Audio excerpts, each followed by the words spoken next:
Hello, boys and ghouls. It's your friend Luis, and welcome to my podcast. Some of you may know me from my band Teething, and some other people may know me because of my design and illustration aspect of myself. I go under the name Luisifer, but all of you know me because of my beautiful fucking handsome dog, Bingo. Anyways, this is my podcast where we're gonna be talking to people that fuck around with independent art, if you will, whether it's music or movies or illustration or whatever the fuck. But truth be told, it's probably gonna be mostly like hardcore and grindcore musicians, because that's where I dabble the most. And most of these people, I'd say, are very good friends.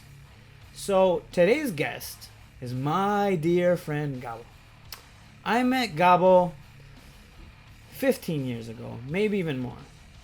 Gabbo currently is the singer and mastermind behind the grindcore band Implore, based out of Germany or Austria or Barcelona or wherever the fuck. We get into all of that. But apart from Implore, he has other bands. He has like 78 other bands, which he also gets into. For example, Clearxcut, which is his hardcore slash metalcore vegan straight edge band. And we get into all of that. We get into new metal. We shoot the shit. So I'm doing this podcast thing mostly for selfish reasons, because I want to spend quality time with a lot of these friends, you know, and I feel like we don't really get the chance. I mean, of course I can just call them, but this is like a good excuse to like sit down for an hour or two and just, you know, talk. Because usually when we get the chance, it's at a show because we're playing a gig together or something like that. So without further ado, here's my interview slash chat with Gabbo. If you will, I'd really appreciate if you rate, subscribe, and share this podcast. Yep, that's all. I have to think of like a good outro for this, so like let me think. I'm gonna copy Nardwar for now, but I don't think that's gonna stay. So without further ado, one last thing I wanted to mention, and I think's important everyone knows about this conversation, is that the audio quality on Gabbo's behalf is not the greatest because he was not able to get a hold of a proper microphone. So he was using just the mic that's incorporated in his laptop, which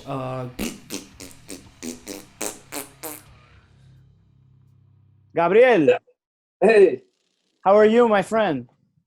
good. Now better, now that I see you. Yes, it's been, I'm very excited to talk to you. I actually miss you, you know? Yeah, sure. I mean, I miss you too. It's been half a year since last time we met. It's been Oh, half a year, which was in Madrid, correct? yeah, when we play Madrid. Yes, and then you came home and ate pizza. Yes. Yes, okay. So how have you been handling this whole situation? Because you're a road dog. You're happy on the road. So I'm Yeah. kind of worried about you. How are you? I mean, to be honest, since it's an issue that we have no real power onto, like it is what it is. We're not gonna be able to change it. I cope with it pretty well. Like, well, this is it. I guess we're not gonna be on tour for a while, and try to focus on something else. So all in all, it's like, well, all right, that's it. Nothing I can do.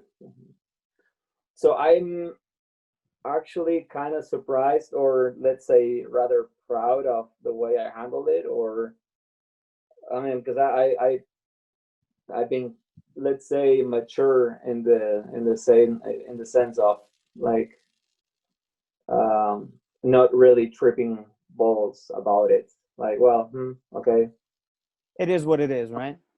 a really harder time that I do. So I think if I would be focusing on, oh, I cannot tour, oh, what a problem. Like I would be a little bit selfish and immature. So Okay. So I know you've been keeping super busy, but we'll get into that later because I know you're always boiling up some interesting projects. mhm. I Okay. try. I try to keep myself busy all the time. Okay.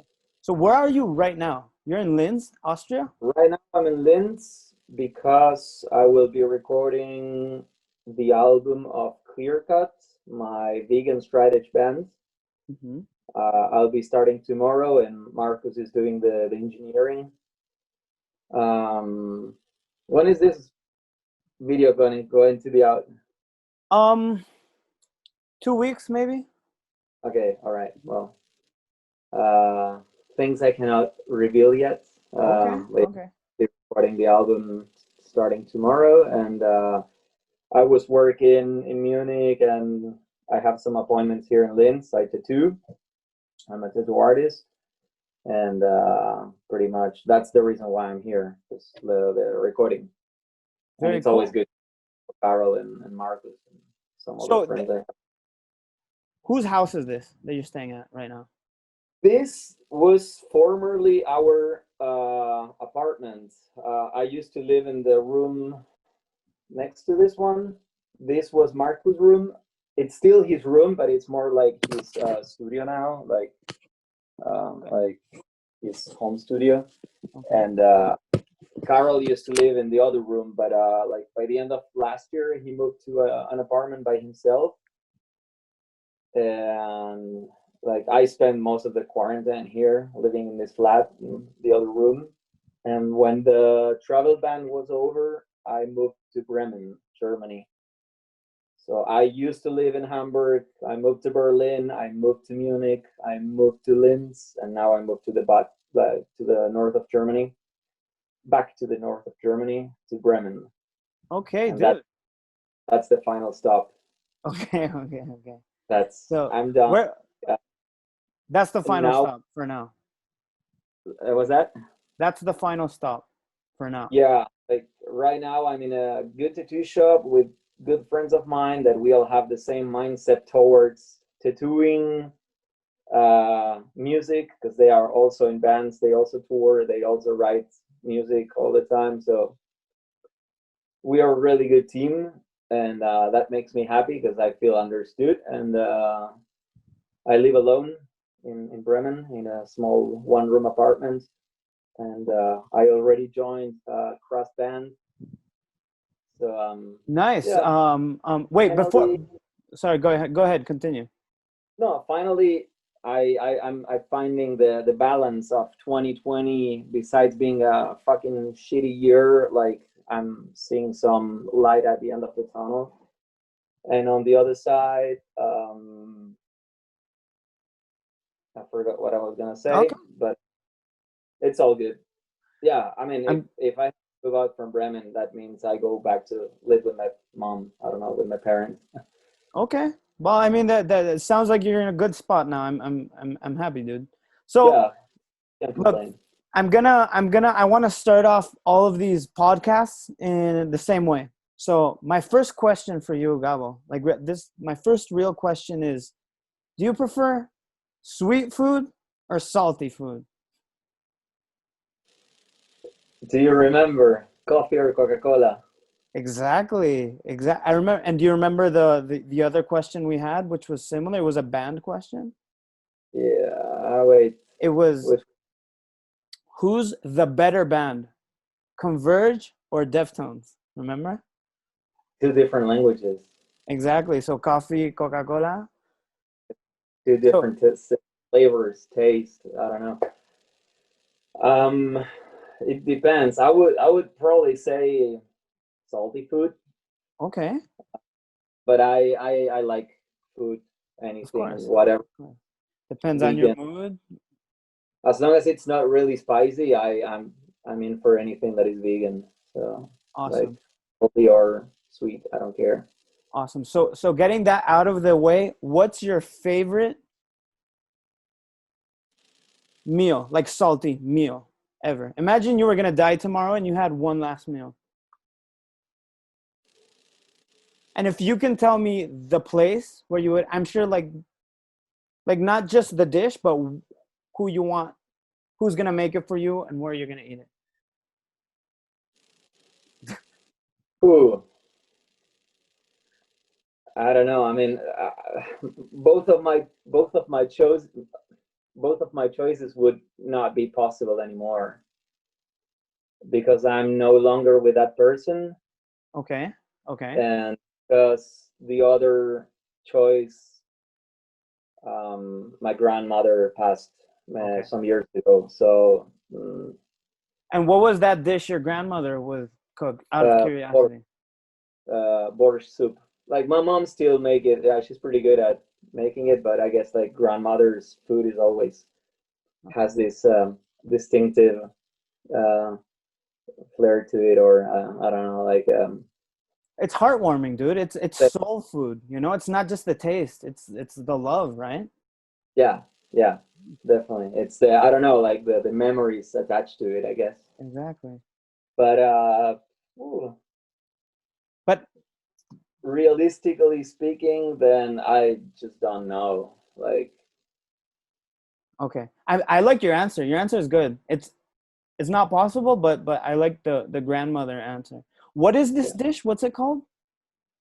borscht. And It's what is like borscht?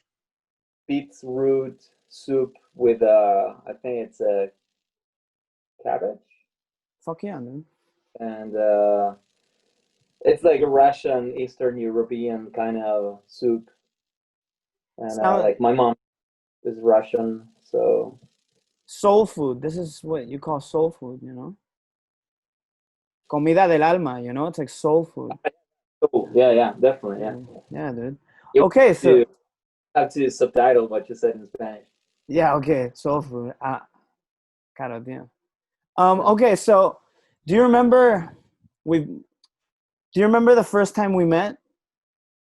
Yes. Where were we? Um, Possibly June or early July 2007. You were with some friends I will not mention because I think it's irrelevant for the Hmm. podcast because like, many people won't know them. Yeah. Uh, Good friends of yours and later on friends of mine from Madrid. You were in Barcelona road trip. Mm-hmm. I think we're staying at Iman's place. That he's one of my best friends, if not the best. You had like some argument with him. Something went wrong. He kind of kicked you out of his place, and you didn't have a place to crash that night. I met you at this show on the beach. Uh-huh. I was like, yeah, sure. Like, let me text my mom and like you're coming to my place. And I wrote my mom and like then we walked like 4 kilometers on the beach to my mom's place.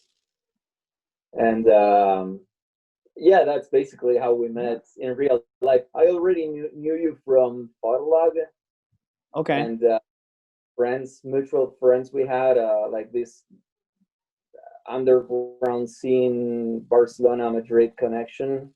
Exactly. Yeah. The music Um, scene. yeah, the music scene. Basically, like we all knew each other from Fotolog, but it was like I think like you couldn't really add people and you couldn't really chat. So like Yeah. the online it was not as developed as it is today. But Exactly. I do your dreadlocks, nothing. Yeah. My Uh, my my your previous form band I had back then called with Nothing. people Tundra. Yes, that the band Nothing de las Cenizas later became Tundra. They Yeah, got rid of the shit, and then they made good music, and they went on to do great things without me. that's awesome. But the funny thing is, I was in the marriage for a short time, and the marriage was basically Carlos, Alvaro, and David. Mm-hmm. Later on, you became the vocalist, and it turned into teething. Exactly. So 50 for those people that are listening, The Marriage was a band which was 50% the members of Teething now, and yeah. Yeah, So the backstory is Gabbo lived in Barcelona for many many years. So we all just from the punk hardcore scene, we all knew each other, even though Spain is big. Whether it's Madrid, Barcelona, whatever, we all kind of knew each other. So I like to yeah, share the story with people because that just goes to show uh, what a good guy you are, and your mom, even your sister. You know, we didn't know each other, and I was crashing at your place that night.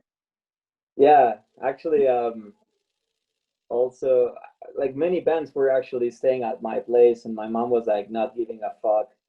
Like, yeah, just stay over. Mom, I'm coming with 12 people. Just throw the mattresses in the living room. And she was like, yeah, all right. Are they gonna have dinner or something? Like, should I make pasta for them? Like, and Okay, my mom is really cool with that. And like, I feel like every time I've been on tour and we got treated very well, it's like this sort of a payback retribution of for the sure, good soul of my mom. for sure. Letting Hardcore people mom, know. dude. Hardcore mom. Huh? Yeah, totally. Super supportive. Awesome. So I want to talk a bit about your journey, dude. Your journey is like insane because you've lived everywhere from New York to Barcelona to Austria. Well, yeah, to Austria to Germany. So, Yeah. and I know it's a very long story, but you were born in Buenos Aires. Yeah, I'm from Buenos Aires, Argentina. We moved to Barcelona in 2002. So I was 13. I went to school. I started playing in bands in Barcelona. Later on, I had an attempt to live in Germany, but it didn't work out. I didn't have a passport. I was playing in a vegan strategy metalcore band like around 2009. Then I moved to back to Barcelona. I started tattooing. I moved to LA. Then to New York, I got a job offer in a shop in the Bronx. That's where your friend Doug Yeah, got this apartment in Brooklyn that I live with him. You were unfortunately you were in Madrid by that time the because it thing was was where you were on holidays in Madrid because you were studying in New York correct. Yeah, the thing it was very. You were going to New York. You only went for a because month. I lived in New York for a couple of years, but precisely when you went to New York, I left for the summer to spend my summer holidays in Spain. So we never coincided. But I hooked But you yeah, up with my scumbag friend so you could stay at his rat-filled apartment. yeah, totally. Then that was around 2010. Then I went back to Europe. That's when I joined the marriage around the end of 2010. Then I went to Argentina, like went back to Barcelona. I got my passport and I moved to Karlsruhe, like at the south of Germany. I worked there for a year. Then I moved to LA again, 2012, and then I moved back to Germany in 2013 to Hamburg. And I stayed in Hamburg where I like started Implore, started touring and all and so on and so forth. Then I moved to Berlin because like the situation went that way, and then I moved to Munich because of the same like the situation and like life took me there, and the same. Then I moved to Linz, and now willingly and by choice I moved to Bremen because of the tattoo shop and because I felt Okay, like I so correct me if I'm wrong, but I get the feeling like the thing you were chasing after all of this time, you were just looking for the right band. You know, I know you were moving around because you were tattooing a lot, but like the real thing you were chasing, I get the feeling was that. yes. Correct. Surprisingly, when I stopped really act like when I stopped actively chasing it, when I focused more on just like enjoy the ride and not stress about it, that's when everything came together and all like the pieces of the puzzle worked out. And accidentally in Hamburg, accidentally and luckily, like my neighbor was Daniel, my former guitar player. Mhm.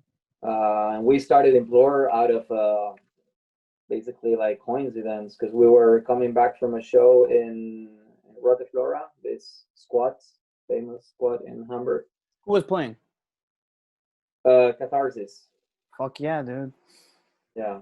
And we were like talking about music on the train, like, ah, you're my neighbor. Yeah, I saw you before going to Lidl and this other show and whatever. And Isn't we that started. awesome? Sorry, let me stop you there. Isn't that awesome how there's this whole like we've always had that feeling. Like I remember just being in New York, I was wearing a Drop Dead shirt and this guy just like looks at me. He kind of like he's like, "Yeah, you know, dude." Like we look at each other, you know, we like exchange uh just sight and we're like, "Fuck yeah." So I get the feeling you both had that. Like you were like, but one of the two of either you or him just like had the courage to talk to the other one.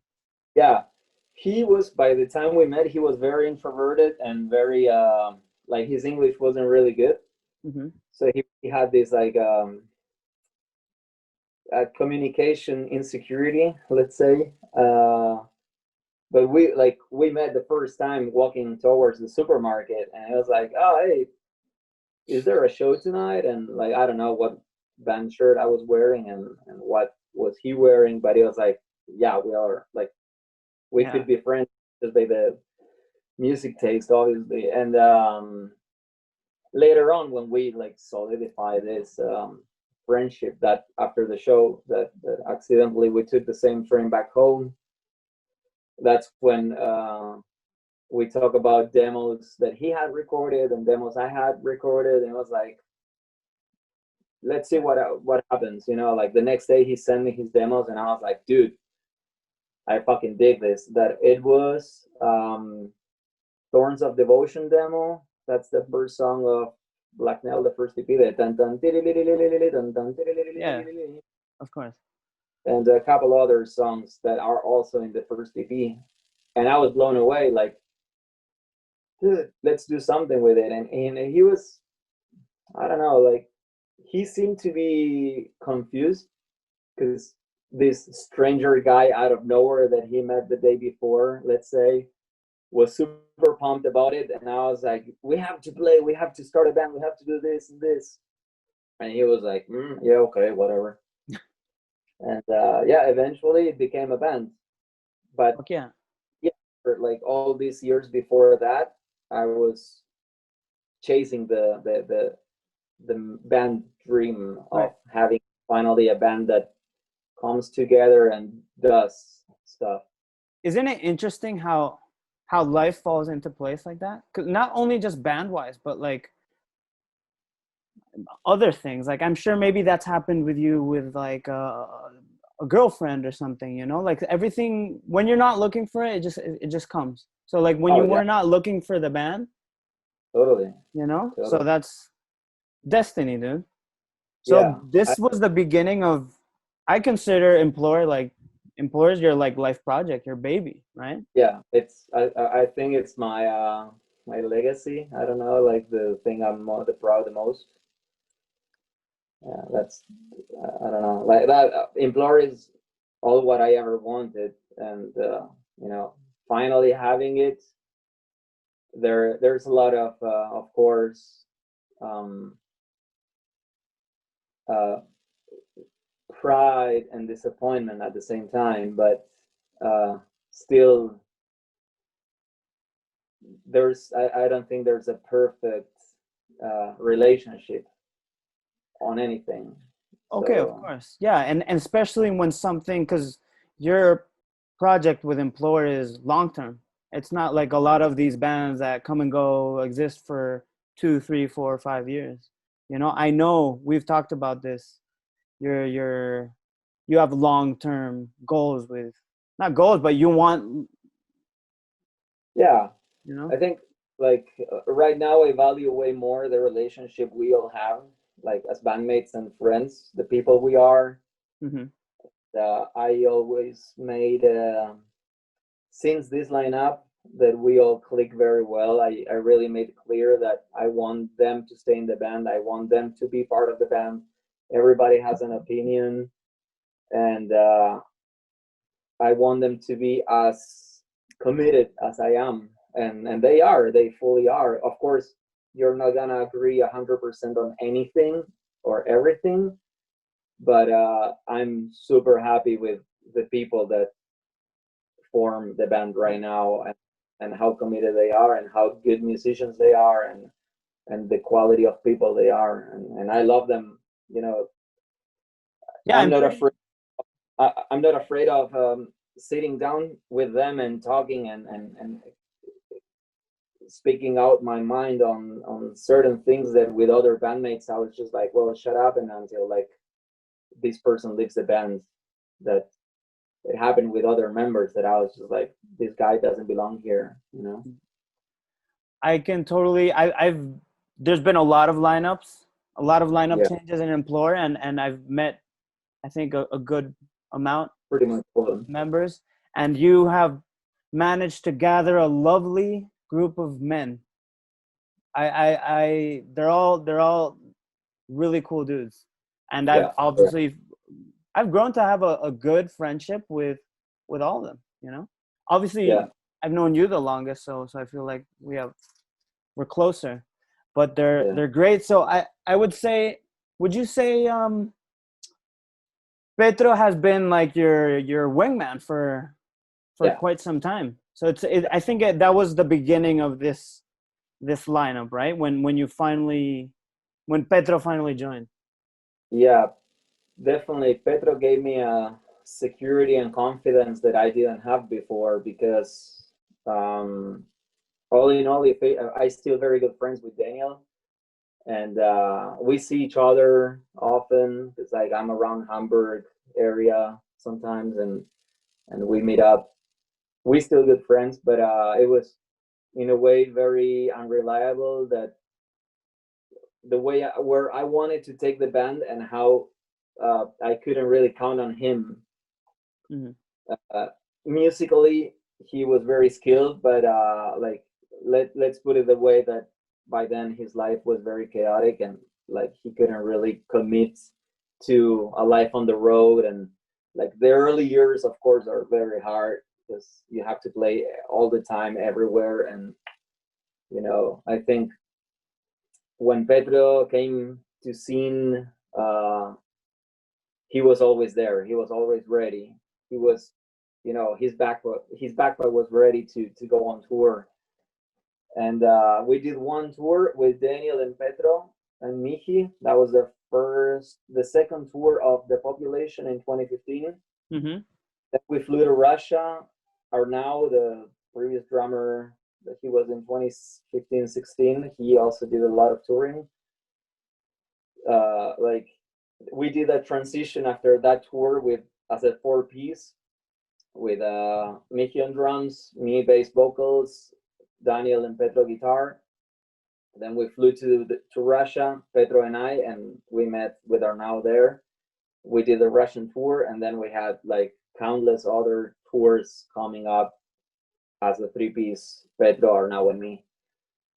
And that was like the I guess what changed the situation for us, because we were always ready for touring, and we tour a lot. I would say those were the funniest, better times of the bands, Oh, because really? we had we had no expectations, so everything was welcome. We were just enjoying the rides, and everything was good. I remember when I saw that lineup, which was Arnau on drums, Petro on guitar, and you doing bass and vocals. I think Two sorry. times we played in Mostoles. Yes, but oh, correct. But I mean the first time I saw, I think, was Mogambo. The first time I saw that lineup, I believe, or no? No, no, this gift is a curse tour. Right, but Arnau was not on drums.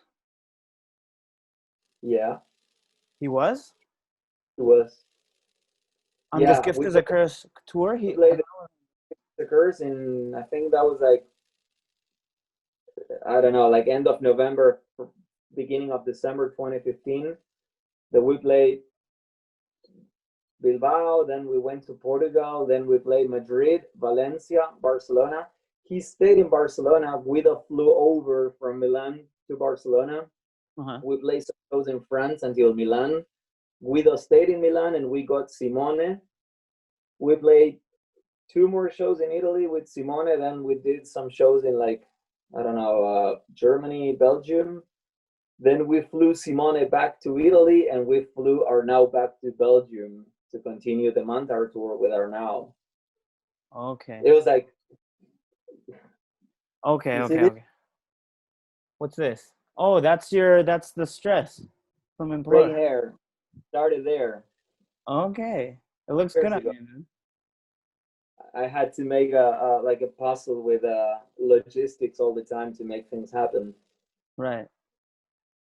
So, Gabbo, correct me if I'm wrong, but your first like big tour was with Acxdc, Antichrist Demon Corps from LA. Yeah. And here in Europe. How did the relationship with those guys come about? Basically, when I lived in LA, 2010, I became friends with Sergio.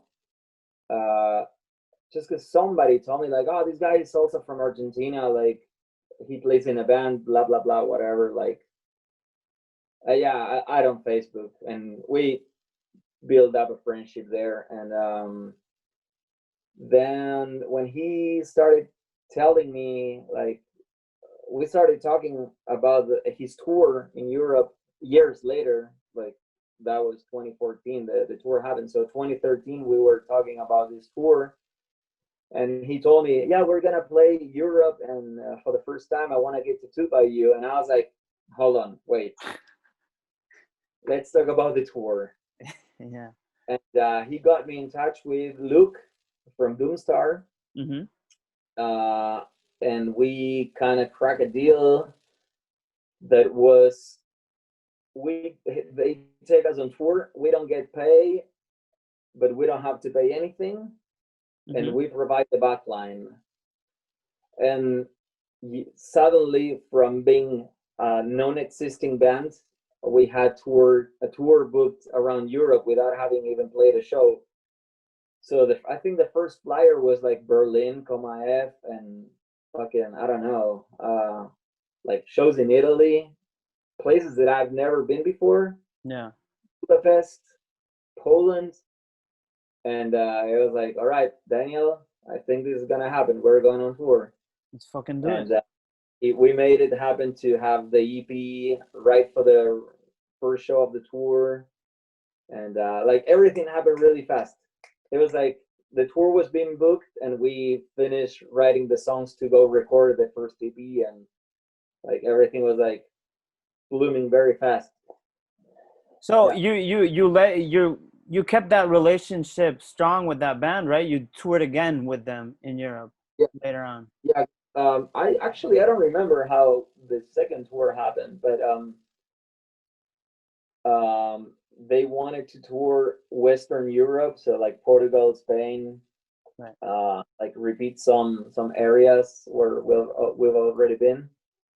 And I think they just straight up asked me like, hey, you want to come on tour again with us? And by the time we did that tour, Arnau and Pedro, we were pretty solid, and the band was starting to grow. We had already this like first album out.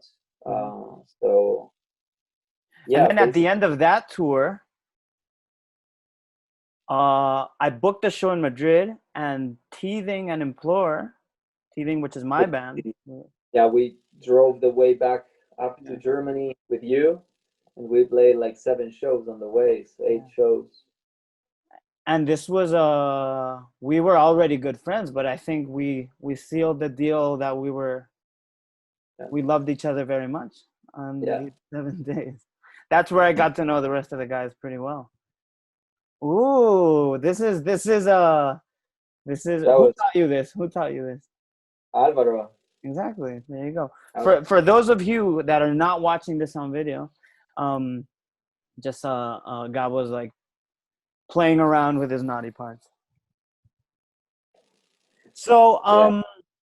do you have any cherished memories from those dates you did with Teething? Something that comes to mind? I have one very special moment. Tell me. Okay, so we played at a morgue. Oh yeah, Leeuwarden. Exactly. We played at a morgue, and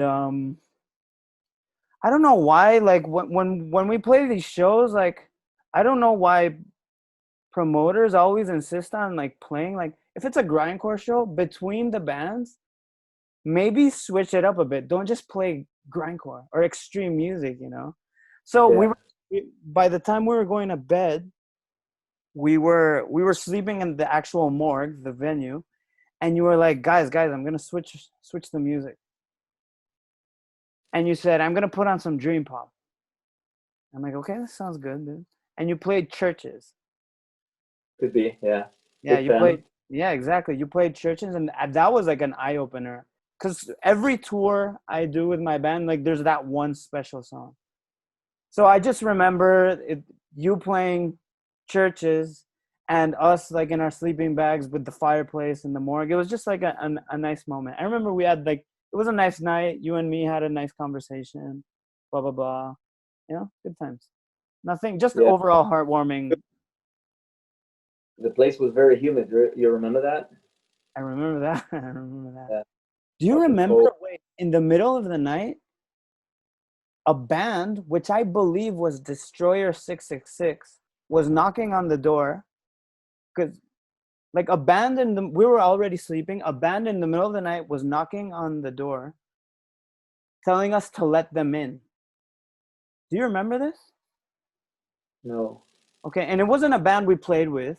Like, Yeah. someone must have told this band that they could sleep there, but we were not with anyone from the venue slash morgue, so we weren't gonna open the door to a bunch of strangers, you know. So we're like, Yeah.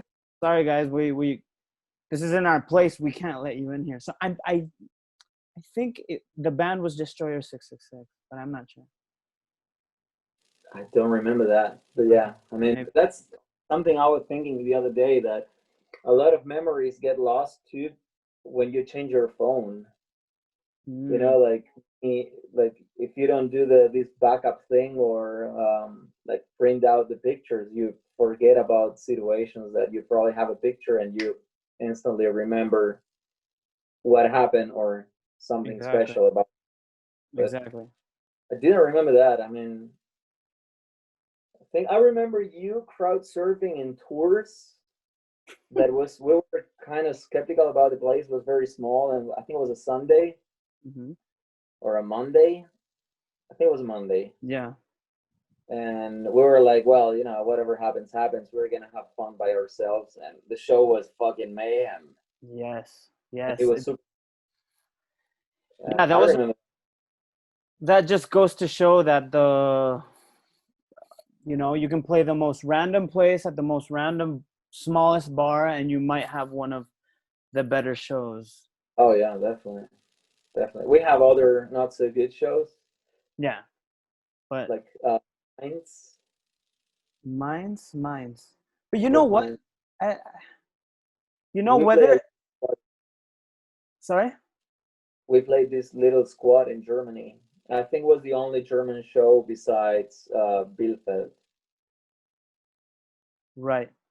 But there's I always get something good out of, even if the show is not good. Like I don't know, like I'll meet someone, or we'll have a great meal that day, or we'll like. There's always a positive to every day. Oh I yeah. feel, you know. I mean, that's the thing that I love from being on tour. Basically, is that I'm there. There's no yesterday and there's no tomorrow. Just the moment, Yeah. the the people that is there enjoying the moment and the situation by itself. So that I would say that when you are just enjoying the moment, that's the actual term of happiness. Because if you start thinking, oh shit, I have to go back home and do my declaration of taxes, or like things that maybe I have to do this when I get home, or I forgot to do that, or whatever. Yeah. Then you stop enjoying the moment. You start to worry. But when I'm on tour, I'm just there. This is the moment. I'm happy. I'm enjoying it 100%. For sure. This reminds me, like, a lot of the times maybe like a family member asks you, what's touring like? You know, I'll tell them it's kind of like, I feel like a pirate and we're like pirates, you know, it's kind of like there's no laws, you know, you can kind of like, you feel like you're not a part of society. The norms don't apply to you. You can get away with like stupid shit, you know, and like, you can look like shit. You can like not shower, you know, like it's okay, you know? Yeah. So big reason I'm doing this podcast is because like, I feel like I don't have quality time with a lot of my friends. Like you, the only quality time we have is like if we play a show together, or I go to play your town or you play my town, and if we're lucky, like maybe we'll speak for like an hour, you know, like Yeah. I don't know. So something that interests me a lot is like Implore has been very smart, in my opinion, when you guys release records. Like you always had the backing of what I consider a cool label, you know? I think you guys did your homework well there. For example, your first EP was released by Power It Up. Can you talk about how that came about and your relationship with Power It Up? I think as the same way I ended up in Hamburg, which was accidental, that I was not expecting it or planning it, and the same way I met Daniel and started a band, that I didn't plan it.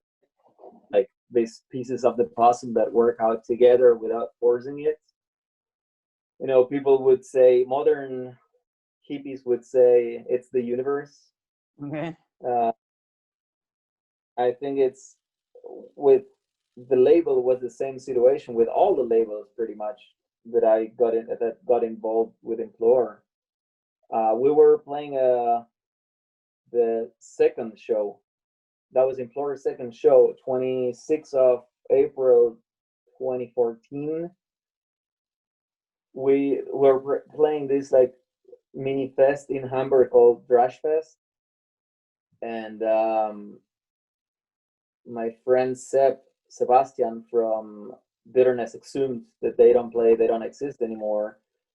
He told um, Tom, the guy, the owner of Power It Up. Oh, check out these guys. They are, I don't know, whatever he told him, like they are good or whatever. And Tom, after the show, came up to me and he was like, "Who's putting out your EP?" And I was like, "I guess I will do it, but I have no fucking clue how to do it." He was like, "Okay, I will put it out. All right, And send me then the final, the master, and that's it." Easy. great. And from what I heard, he's not pressing that EP anymore, is he? No. Okay. But there No, was several presses, right? was that? There were several like presses. Like there was a first press, a second press, a third press. I think we did. Yeah, we did 3 pressings, which were 500 copies each. Okay. So they are 1,500 copies of one EP. I think it's a lot. I think that's But great, dude. I think that's the way to go. I think the first, like, of course times change, but I think the first Hatebreed 7-inch, I think they did like something insane. Like, I don't know, like that was back then, late 90s, but like in the tens of thousands, you know? So I think my mentality is like the more copies, like if the more copies there are of your material, as long as you sell it, that's someone who cares about your band, you know? So if all of those pressings were sold, which I imagine they were, that's 1,500 people at their home have that 7-inch.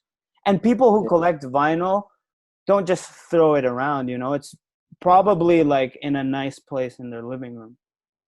So that's how Yeah. I. Yeah, I believe so. I mean, um, the color copies that were, I think, from every release, from every edition of the EP, there were 100 copies of a color. So the first one was white, the second was red, and the third one was clear. Mm-hmm. They were all gone like within like the first weeks, and then all the black copies they still around. I think you can still buy it on Discogs, and Yeah. I'm pretty sure Power It Up still has some copies. So I So don't think it's sold out, but I don't know. Like I don't know if Power It Up still has copies, but I've seen like the last weeks that a distro in Italy they still had some copies. So okay. that's your chance. I knew you had it. So I want to know, how did because when Implore is working with Century Media as of the last two records, right? Yeah. Mm-hmm. And for me, that was like a wow moment. Like, oh, you know, that's like okay, so Implore is, because you and me have had these conversations, and that was like kind of one of your goals. You wanted to be with a label of that size, you know, I think. Yeah. So Yeah. how did that relationship come about, Century Media? We were, that was by the end of 2015 that we got many shows booked, many festivals booked for 2016. We got Partisan, Resurrection Fest, and Summer Breeze. And like weeks before one festival happened, somebody like Birgit, well, basically the PR from the label, she bought through Facebook a copy of the vinyl, and like back then, maybe, well, not now because I don't take care of the sales anymore, but that's Marcus stuff. I was checking out all the profiles of people buying our music or merch, and I saw she was working at Century Media, and I was like, well, yeah, I mean, you know, works in a metal label, and you know, it's buying a metal album, so it makes sense. I didn't think it through too much. I was not like, oh my god, this could be a chance or anything. I was just like, well, yeah, cool, thanks. Mm-hmm. And then we played Resurrection Fest, and then we played Partisan, and then when we were at Partisan, she called me to give her the vinyl because she had paid it on PayPal, but it was like, just give it to me at Partisan, I will be there, and like easy, whatever. And I was like, yeah, okay, cool. And she called me after the show and told me, hey, I'm here at the artist area, like backstage, whatever. Yeah, come around, bring me the vinyl, and I want to introduce you to some people. Like, oh, okay, cool. I went there, and she introduced herself, and then Philip, um, former A&R, he's now the president of Central Media. He said, "Yeah, I'm Philip, A&R, blah blah. I want to sign you." Nice. And I was like, "Oh, like what? Okay, cool, yeah, whatever." Like, so we sat down, and we were like, for a couple hours, we were sitting down, drinking and talking, and that's pretty much it. Like, that's like version 2.0 of Power It Up, but in a bigger term with more Right. paperwork. You know, it's just the way it happened. The same with Pelagic Records, that we had signed a deal for 3 albums, and basically he wrote me an email, and Robin from the Ocean, he's owner of Pelagic, Mm-hmm. wrote me an email, and he told me, "Hey, I like your EP. I wanna put out your album." Okay, cool. Fuck yeah, dude. And it was that same way, just like, you know, it really feels and it really sounds like the Champions League, you know, like, oh wow, you know, now I'm in the same label with having Shelburne, Grave, and like Malevolent Creation and fucking whoever, big bands. So it's cool. And how's that's the beginning of the relationship. How does it feel? Like, is it to this day, like, how's the relationship going? Is it all good? Yeah, it's good. I mean, it's kind of weird because obviously we are a very small band, Mm-hmm. and obviously they are a very big company that Mm-hmm. actually belongs to a very big corporation, Sony. Right. So if you compare that we are under the wing of Sony Music, we are they don't pay they don't make it to pay taxes with the money that they get from us. Like they don't even get money from us, I guess. I don't really know. Like I don't want to go too much into that because I don't know shit, but of course we're the small band and we are uh we still get the money, the advance money to record the album and like the promotion stuff, but obviously it's kind of this Ouroboros cycle, Mm-hmm. the snake that bites its tail, because Right. the money from the previous album is gonna be invested on the next one to do promotion. And since I believe our sales are not that great, we don't get much promotion for the next album. Okay. So of course, the next album has no promotion, no hype, no expectance, then it's gonna sell less, and Right. it's always like increasing. It's like I think it's somehow you have to break the hype barrier because this is not about the scene anymore. This is business. Right. It's money. We're talking about the livelihood of people. That for me is like, well, we all in the band have our jobs, and we don't make money from the band. So So for me, like, if it were ever to come the situation where Teething, my band, had the chance to sign to a big label that way, like, for me, the first thing that comes to mind is I want to have the rights to my music, mhm. because not because of any like money or business stuff, but because like I have this like humongous wet dream, which is like the day Teething ends, we will be able to, on our own, DIY, we will be able to gather all of that material and release like a big like legacy box set, with Mhm. everything. I want to Yes, have the power to do that. So yeah. I believe Century Media have the rights to Implore's music, or at least They during have. a certain amount of time. It's only for 15 years. Okay. I mean, only. But see, that works. But we have a deal for 4 albums, so we have 2 more albums on deal, and we are releasing every second year. I believe that Implore it's gonna still be around within the next 15 years. So like probably we're gonna go on like another label, or maybe we're gonna go like DIY, start our label. I don't know. I don't think it through too much, but the day I get back the rights of the music, then I'll be able to put out something on my own or with the label of a friend. Mm-hmm.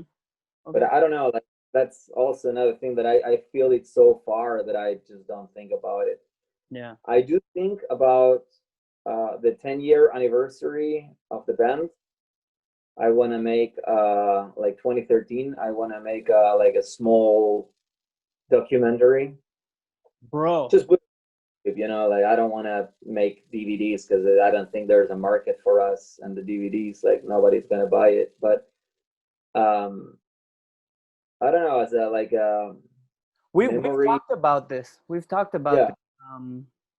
And do you know? And do you remember my reaction? I was like, dude, I had the same thing in mind. yeah. And you know, that's what I've been doing all of COVID. I've been working on this like 90-minute documentary, dude. Yeah, It's sick. fucking I nuts. remember you posted something. If you have videos of teething in Southeast Asia or something, and like 2 days after that, I posted the same. Like, if you have any videos or photos of Implore, just send it to me. There you go, Yeah. dude. So I'm, I I'm would, sorry, go ahead. no, I'm just starting to gather all the data to put it in the hard drives and be like, all right, one Sunday that I probably have nothing to do, just go through the footage and organize the folders and be like, have everything a bit Yeah, up. dude, it's been unbelievable and overwhelming, like how time consuming this has been. This Oh putting yeah. together this documentary, interviewing, and Yeah. so on. Are you doing interviews to former members and like people that N- help you? no, because this isn't gonna be like your idea was a 10-year anniversary. This is simply gonna be like um this revolves around the Southeast Asian tour because we had a guy with us, our friend Kike, filmed the whole thing. He brought Mhm. like 3 cameras with him, and we got home and we had all of this like cool material. And I was like, well, what can we do with this? COVID hit. I was stuck at home, and I was like, I started looking at the material, and I'm like, I'm gonna interview these guys and just put a documentary together because Mhm. I feel like it's from a humble place. It's how like it comes from like how a small unknown band playing a very niche obscure kind of music can travel all the way to like the other side of the world and actually tour, because people don't people that aren't from our scene or have our like tour or work ethic like don't even think that's possible, you know. So it's Yeah. just it revolves around that. So the whole goal is like it can interest people that aren't even into teething or grindcore or this kind of music. Yeah. The rather say cultural documentary because Yeah, it is. I mean, then. for sure. I remember Marcus when he was unemployed. He went to the like this unemployment office in here in Linz, and he told the woman that he played in a band and he was touring and he couldn't get a job and like hold it down because he would be gone in the next weeks. And the woman was like, my niece plays in a band that plays in weddings and she's making a lot of money. You should be making a lot of money. And he was like, Yeah. you have Yeah, no clue what you're talking about. exactly. Which fair enough. Like, you know, that's how normal people think. But we're you know, like this documentary covers that aspect, how like for us it's normal to sleep on the floor. You know, like Yeah. normal people will not sleep on the floor. You know, they're like, fuck no, dude. Like, so it revolves around this whole thing. And Yeah. so Also, I'll sorry, go ahead. when we started to work with Black Harbor, our current booking agency, the guy asked me, Pele, our agent, he asked me because we already had like half a year covered DIY, Hmm. and he was like, "That's very impressive," because we had like shows all mainland Europe, Baltics, and Finland, like Scandinavia, Asia, Japan, all booked by ourselves. And of course, somebody that is even Pele, that he's in the music business, but somebody like this woman from the unemployment office that probably never left the surroundings of this city is like, it's a complete different world for them to tell them, I've I've been to Japan twice, I've been to Southeast Asia, 3 times, all DIY. Yeah, Like, I it's don't, if it's in their actual understanding of how things work for us. exactly. And it is amazing. If you would have told us 15 years ago, we'd be like, really? Oh, You know, I like, mean, the thing, like I was talking to to Hanno from Mantar last week Hmm. because he's from Bremen, and he was visiting his family, and we were talking about the 18. I want to see everything through my perspective if I would be 18 years old. Because if I would be 18 years old and tell like 32-year-old me tell 18-year-old me, hey, you'll be on Century Media touring the world, be at the Duartes. We Isn't made that it. exactly? Isn't that the goal? I was talking to my girlfriend. She's like, I don't know. We like to like we ramble on talking about this stuff, and I was like, bottom line is, I just want to make like 15-year-old Luis like get goosebumps. Like that's all. Like I want to tell him, even if it's like, I want to tell him like I have an insane horror movie collection. Like what? Or Yeah, he or you get to tour, or anything. Like I think that's the goal, right? yeah.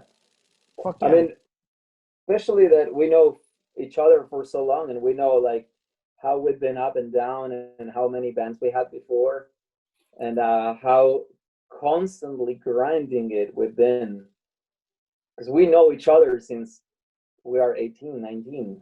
Yeah, yeah. Like it actually, it's not so long ago. I mean, it's It you're really doesn't feel like it.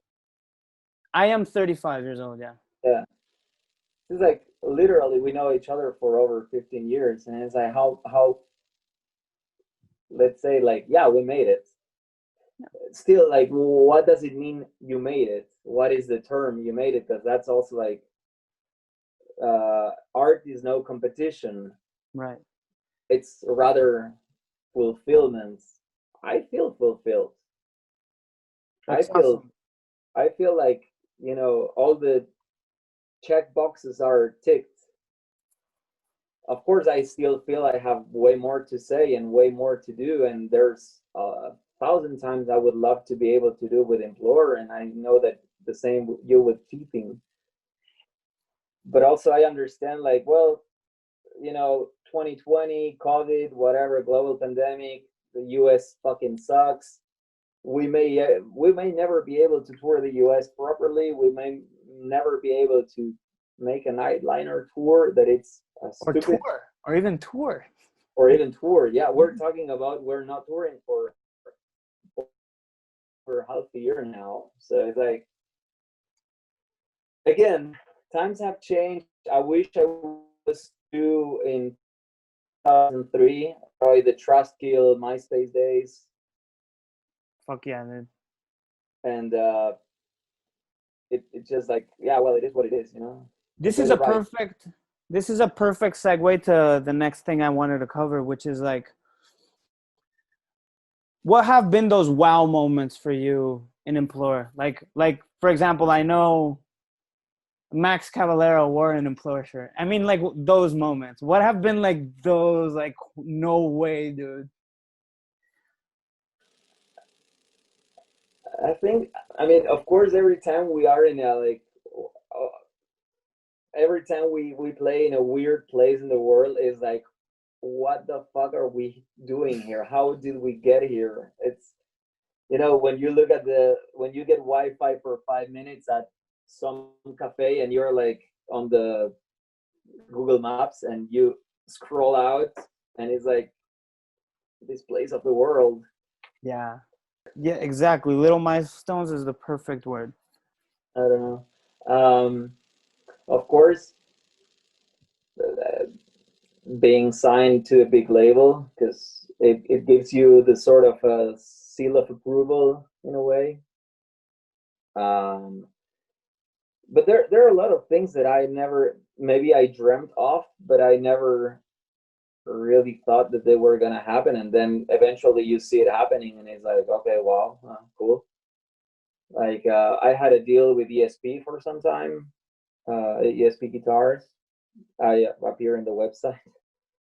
Um, Max Cavalera wearing the Implore shirt, and like talking to him about like, yeah, I saw you in 2003 in Barcelona and this venue, this tour, and he was like super cool guy.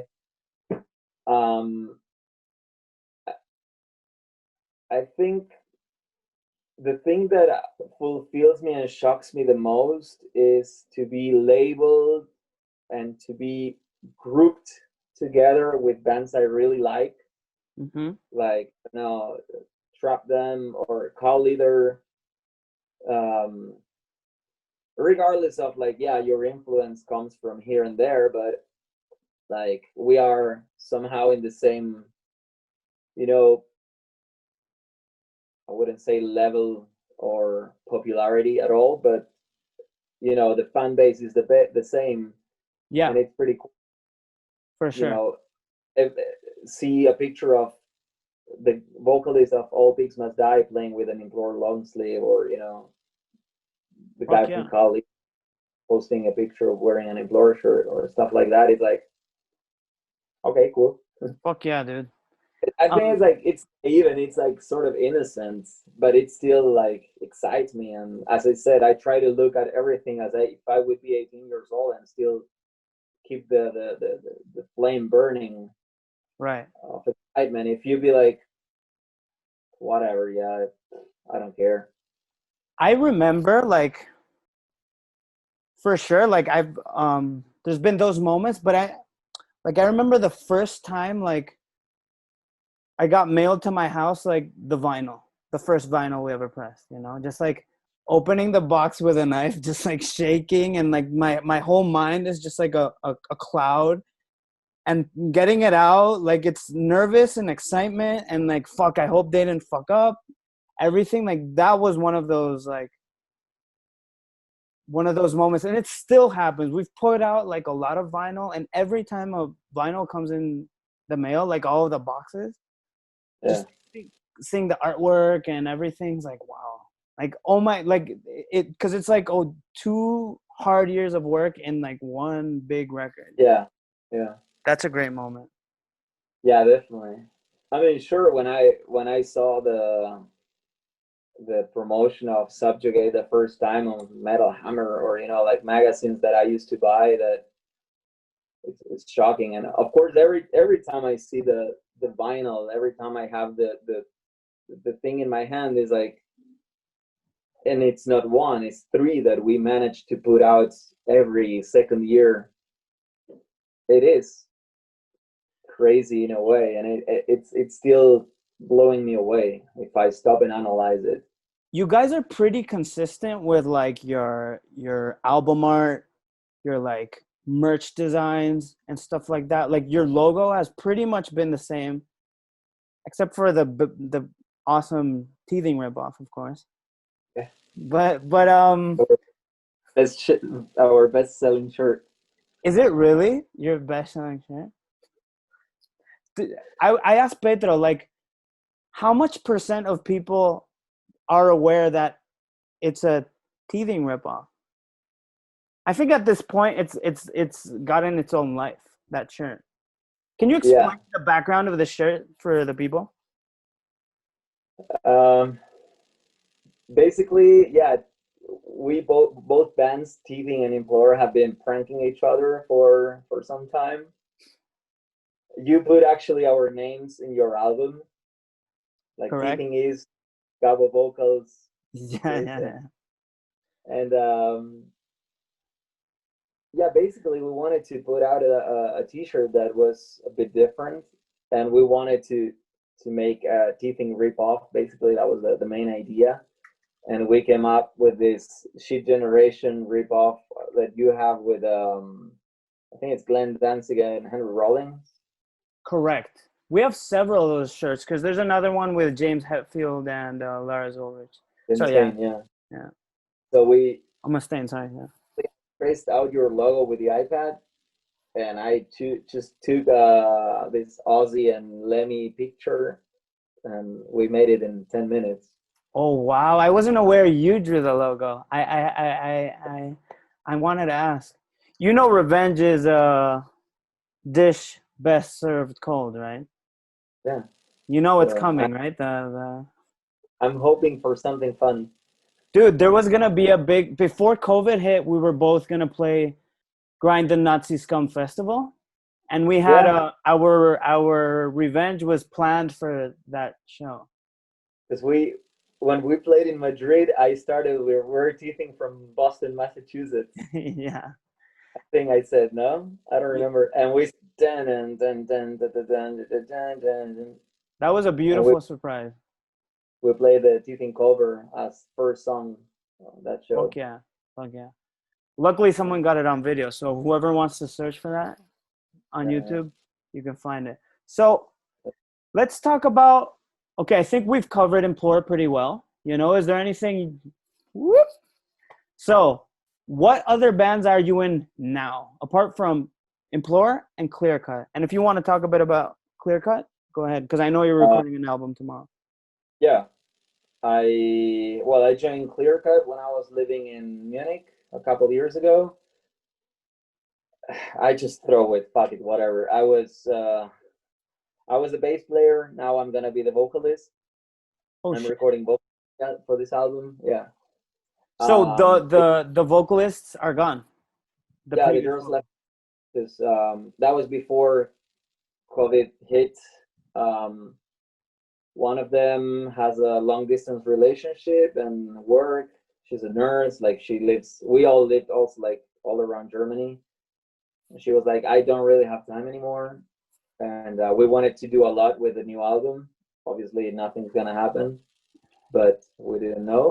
And then Sarah, the other girl, the other vocalist, she was like, I just don't really like touring, and I think this is not for me. So yeah, and we asked a couple um, girls we knew if they wanted to like try out or something, but we never got a really solid answer. So it was like, well, then do you want to sing? Like, well, okay. And here we are. I will be recording vocals for the album tomorrow. So yeah, Implore, Clearxcut. I moved to Bremen and I joined a cross band playing bass. It's called Inferno Personale, with lyrics in Spanish, Italian, and English. Fuck yeah, dude. And what We're gonna stage be is that band in? Yeah, what are you guys doing with that band? first EP. Okay. Yeah, we're gonna be recording the first EP next month, I guess. So it's very new. It's very like kind of a just for fun sort of thing, and it's fun. It's cool, like to meet up and practice on Fridays. Um, then I have a nameless band because we don't have a name. Post metal. I play bass and vocals with Oka from Siberia, From this is ex Barcelona? Barcelona. Okay. Yeah. Adri from Purpura on drums. Cool. Jose, like I don't know what band he was in. I don't remember. On guitars. And we're working on demos. We have 2 songs now. The next song is coming. It's all like WhatsApp demos, basically sending each other and working from scratch with riff. One sends the riff to the other, adds something. The other one sends the riff to the Okay. drummer. He records drums. Then they send me the song. I do the vocals, and so on and so forth. All long distance then. Yeah. Okay. So 4 bands. Then I just joined Tarition, which is Mihi's former Implore drummer, grindcore band in Kiel in the north of Germany. They asked me if I could fill in for a show, and I said, yeah, let's do it. And then like, hey, you want to do the EP for the next? I was like, yeah, let's do it. So like, since they don't have any vocalist alternative, and I was like, yeah, let's do it. I guess I'm the vocalist now. Fuck yeah, dude. Hmm? Fuck yeah. Yeah, I mean, of course, if all bands would want to tour at the same time, it wouldn't work out. But since touring is not an option, as it's all basically a studio thing, and And how are well, you? Any other projects in the work apart from tattooing? um, not really. I Okay. mean, I have all these bands, projects, whatever. and just tattooing in the shop. Okay. And that's basically what I do. I don't have any other hobbies. Like I would love to have a Harley, but until that happens, like You it's gotta. just like, well, one day I will buy one, I guess. Okay. Okay. Maybe Yeah. when you But, retire, you know. huh? Maybe when you retire. I'm hoping a little bit earlier, but Okay. yeah. And so this leaves us off at what can we expect from Implore? Because I know you guys met up a couple, maybe a month or two ago. Yeah, So, we started writing the next album. We have only 3 songs, just the music. Um, we're just writing an album, basically, like uh, trying to make the best out of the off time that we're not on the road now, and hoping that next year we can put it out and tour. But we simplified a lot everything, and right now it's just like, let's focus on writing a fucking cool album, the best, and try to write it and do demos and like analyze it and give the best without the pressure or the rush. And basically we're just like working on that, and like okay. hoping we're gonna be recording it or mixing it with someone that we like his work, her work, and like we can do like I would like to say the breakthrough album, but that's like a very pretentious. The best we can do. Fuck yeah, dude. I Getting think. really dark thing. I'll turn on the light. Okay.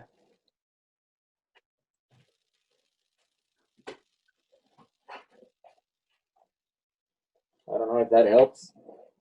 Yeah, a little bit. Good. That's good. Um, you said something really interesting before. I think like all bands like I mean all bands that have like that have their shit together, they know their roles. And you said something really interesting where it was like Marcus is the one that's in charge of mail order now. It used to be you. So Yeah. I'd like to know, can you share with me like who everyone's role in the band? Well, this all came up actually from a big argument we had that I was taking too much and stressing too much. So I was like not letting go my tyrant role in the band of, this is my band and I will take care of everything. And they said we should start to deliver, um, Delegate. delegate things, delegate the tasks. So Marcus is taking care of the mail orders, like online sales and all that. Like all the stuff is here. About that black thing is the vinyls and merch, and like there's some merch boxes back there. Okay. And then Carl, he's doing mailing stuff and like pre-production of the tours normally, like writing back and forth with a booker. Also because it's both of us are German speaking, so it's easier for both to like writing in German and getting everything together. Carl works in an office, so he's very organized when it comes to organizing folders and doing like keeping track of where things are. I am a total mess. And Super I'm no important. different. That's so important. Pedro is actually a journalist. He studied journalism, so he's doing all the like online posts, Instagram, social media stuff. Okay. Yoshi is our sound guy, that he's also kind of part of the band, and he also has an opinion on things. Maybe not artistically, but he's very close to the core of the band. So he's also doing a lot of pre-production and like organizing all what we need, and like he's taking also a big role in the band. That right now it feels like he's part of the band as well. And I do basically the PR phase of the band, kind of like, well, when the album is out, I do the interviews because I know what the lyrics are about and everything else. Also, when it comes to socializing, or like, well, not now, of course, but when there's a show or something, like, I go and talk to whoever I have to talk about possible something. You're the networking dude. When you Gabbo's always been a dude with long hair, and then all of a sudden he had a shaved head.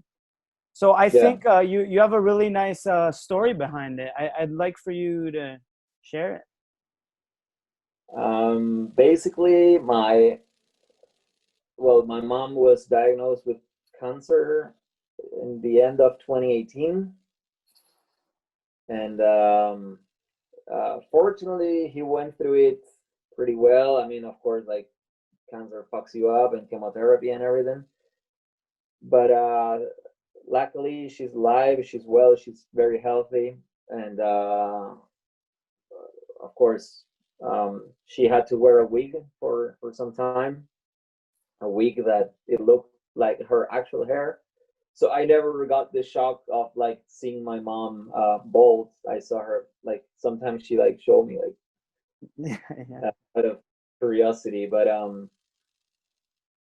when it was 1 year, beginning of this year was 1 year that she fully recovered from cancer, and I decided to donate my hair to the same organization that provided her with a wig, that gave her the wig to. So I hope that my hair would help someone else to have hair while going through such a process. That's the heartful background story. The other background story is I was getting bald. I was losing a lot of hair. I think through genetics and stress. So basically, I cut my hair, like, I shaved my head, like, donated the hair, and I went to fucking Turkey and I did this, like, hair implants. Did you know that? I had no idea, dude. Yeah, I did it. I was like, fuck yeah, you have a good set of hair right now. I was like, you look like Mel Gibson or something. Fuck yeah, dude. Actually, like, I have hair where I didn't have before, and of course I tattooed my forehead, and you can see when I went to the clinic, they were like, you had hair until the tattoo, then we're gonna put hair until the tattoo because it looks logic. And okay. Like, are you happy? You feel good? Huh? Are you happy? Do you feel good? Yeah, totally. I totally recommend to do it. I mean, it helps your self-esteem. If you know that you throw some water in your face and then you have 4 hairs hanging like this and everything else is long, and you look like Devin Townsend when he had dreadlocks. It's not cool, It's, to me, was really morally damaging for my I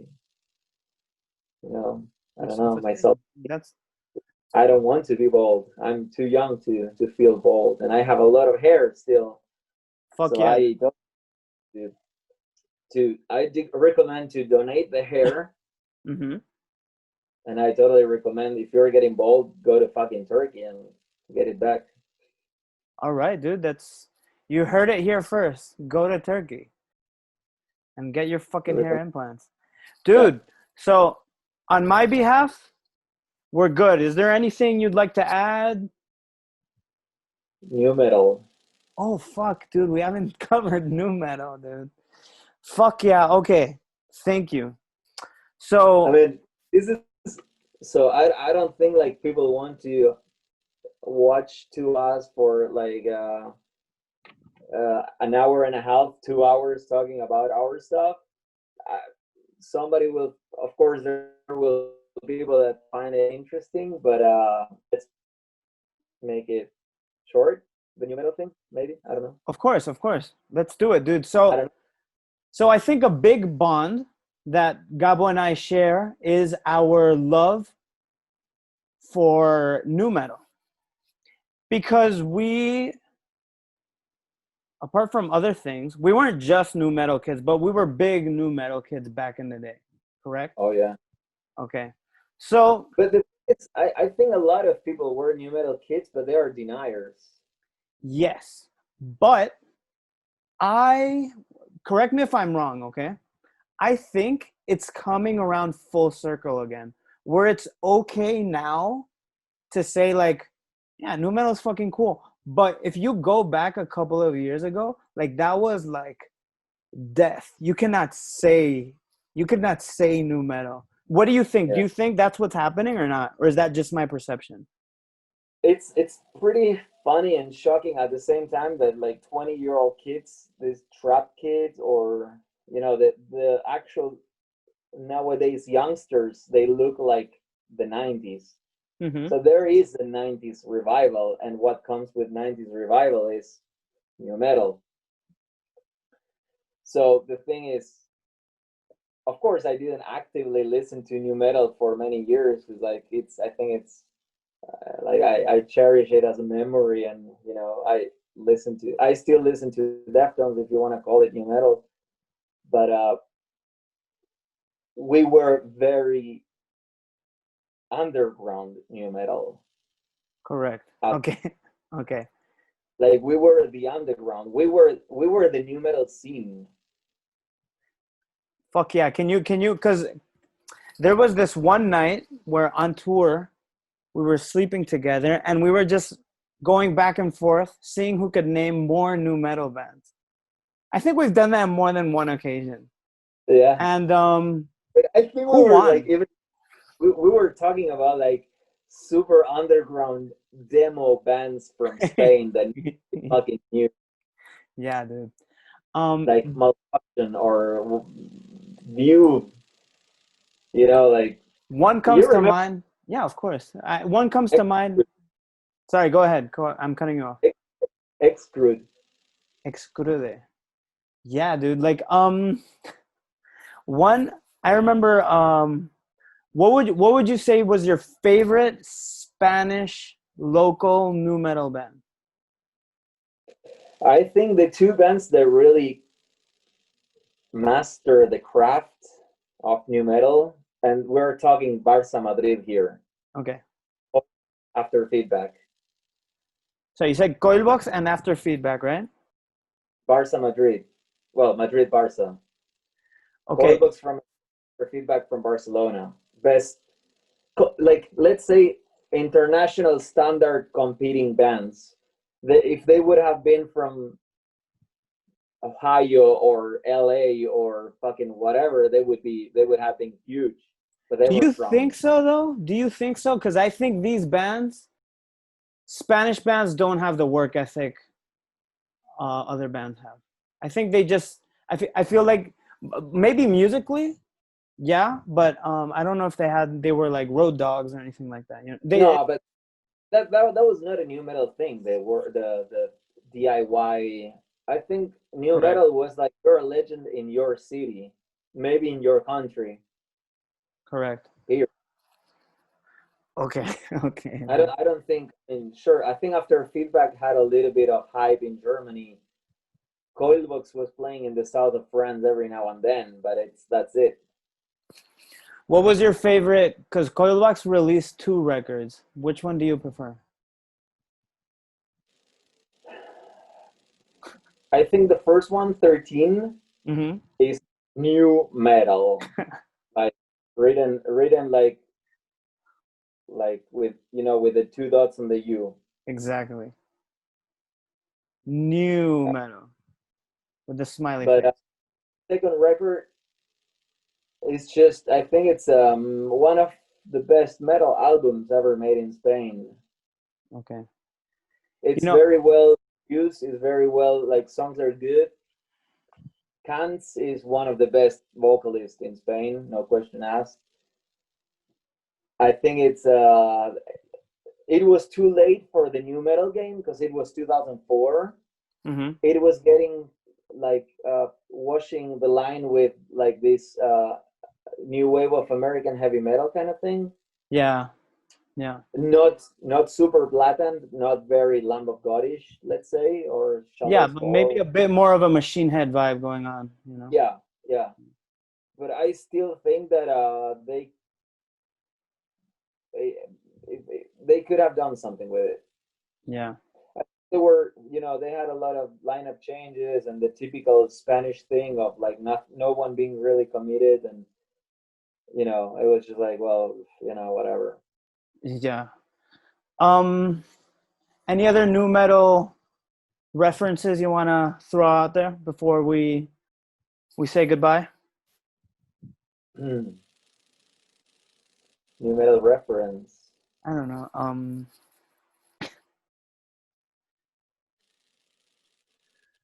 Do you still keep some of your new metal shirts? New metal shirts? Yeah. Not really. No. Nah, I used to have like Korn and Slipknot shirts, but like I think I don't know. I mean, I've been moving so many times, and I left my parents' place like over 10 years ago, and like I think like they needed the room, the space, whatever, and I was like, well, I'm not wearing these shirts, so I just like probably gave them away. But also like my mom some months ago, she found a bag with like Himsa, Aborted, and other Fuck yeah, like dude. middle to like, let's say, MySpace era T-shirts that were starting to rot with like this fungus. Oh, really? Yeah, so like, yeah, just throw them away. I mean, like, I don't know, wash them and give them to charity or something. Okay. Yeah, I have so many shirts that it's just like Yeah. just to keep on living on the. I still have all the CDs, Nice. everything, like all the CDs. I still have them, but like T-shirts, the textile just like went away. I still have some of those shirts and I still rock them. And a lot of them have like a lot of like gross holes on them. I have a really cool it's not exactly new. Sorry, go ahead. Because I had a Slipknot shirt that was fucking cool, but yeah, I think like it's just it went away. But I was also like the kind of new metal kid that was wearing rather Adidas than band shirts. You were more classy about it. Like Yeah, I you're was giving I a was hint that you were new metal, but you weren't necessarily sporting the shirt, the band shirts. yeah, I was the like I would rock the style of a band, let's say. Oh, okay, okay. So Yeah. like, what kind of necklace would you wear? The ball necklace, of course. The ball I chain, okay. we had dreadlocks uh, maybe at the same time. When did Yeah. you cut it? I cut my dreadlocks, I don't know, I think like late, maybe like 2009, 2010. I was much Yeah, later than you, yeah. yeah, much later. I cut my dreadlocks in 2006. Okay, so take us back. Let's end with this. Take us back on like Gabbo Friday night Gabbo, like going out to like hang out, possibly like meet some people. Like, what the fuck would Gabbo sport? Like, what were his clothes? Go from bottom to top. What shoes were you wearing, etc. Let's put this Let's situation. paint a picture. 15-year-old me going out to carreta years. Mm-hmm. Back in the day, it was all full of record stores and stuff, cool stuff. I would be probably wearing Carhartt or Tribal pants, Nice, Adidas shoes. nice. Which ones? The shell ones, like the. Oh no, I had this Mira BMX kind of Adidas. Very, yeah. I Nice. was a kid, yeah. And probably some Adidas flower T-shirts or Adidas vintage that I Nice. still have. Like like Nice. What you skipped the belt. What kind of belt would you be wearing? I had a belt that was basically like the one I'm wearing now, just like a black Oh, belts, okay. but it holds with like metal things. Oh, I didn't have a stud belt. because I don't know if you recall, like it would there was a time where it was really cool where like the belt was like really long, so it would like fall, you know? Yeah, yeah, yeah. Okay. No, but I had that when I lived in Argentina when I was way younger, like Oh, 2001, okay. 2001. Okay. But then when Europe, I was just like wearing this normal kind of. Okay, elaborate. Right now we're on your shirt. Keep painting this beautiful picture in my mind. What about like bracelets? I had the stud bracelets, like metal, typical. Okay, you didn't have the Joey Jordison rubber black ones? You know what? No, Okay. or maybe I was wearing this towel fucking Ah, yeah, the chaqueta. sweaty thing. Yeah, yeah, yeah, yeah. What about nails? Were they did you paint them? I used to like sometimes I was painting my nails, yeah. Fuck yeah, dude. But as I said, depending of what band I was rocking the style, Okay. maybe I day Slipknot day, and I would be like all black and like nails and shit. Okay. But I don't know. My favorite like new metal style was like the greatest example is Korn Blind Video where they had that whole like kind of like borderline what's this called, the Mexican gangsters, cholo. They had this like kind of cholo thing going on, which early Yeah, Deftones had too, you know? yeah, yeah. You have this That's fucking California because thing. yeah, that whole California thing. That's my Yeah, favorite. yeah.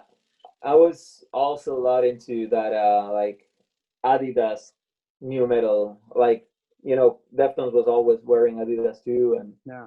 I had dreadlocks, so I would be somehow like John Davis, Chi Cheng kind of thing. I had Amazing. dreadlocks, blonde, so yeah, Amazing. Amazing, I dude. was rocking that style normally. Fuck yeah, dude. High school me. Okay. See, would 15-year-old us be proud of what we look like? I don't know. I am rocking something kind of new metal with my hair, so Yeah. maybe I'll get a pass. I don't know about you, dude. My normal stage is long hair, Okay. so I'd be like, cool, yeah, Okay. Tats. You yeah, have a lot of tattoos, so I yeah. think your 15-year-old you would really dig that. I wanted to have tattoos. I would probably like 15-year-old me would be like, you tattoo your face? Okay, well, okay, but yeah. Gabriel, it's been an Luis, honor and a pleasure. I thank you love you for very having me. Sorry, it got really dark in this room. I don't know if I do this. It's like a little bit more, yeah, maybe there. all good. The main this is gonna be the audio is what's important here more than the Ah, okay. video, okay? All right, all So right. bro, you take care. Tell Marcus and Carol, which I think you're with them right now, send them my love. Okay. They left, but yeah, like Okay. I'll let them Okay, know. dude. And say hi to Sarah and Bingo. For sure. For sure. Much love for all three of you.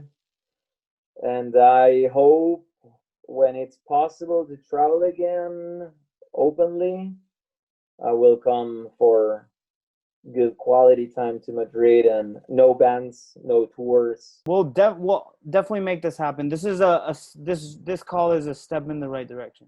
We'll definitely make that happen. You take care, all right, dude? Keep new metal alive. Fuck yeah. Love you. New metal always. I love you too, dude. Take care. Here. Ciao, ciao. Thanks for having me. That was my lovely chat with my lovely friend Gabriel Dubko. That sound is Bingo scratching his ear. Anyways, I really like talking to Gabbo, good guy, good friend. And usually what I would like to do is like what I would want to do is post an Implore song here, but I'm not sure I can do that due to like legal issues with like Spotify or iTunes or record labels or YouTube. So I'd rather just you yourself go on the internets and search out some Implore, if you will.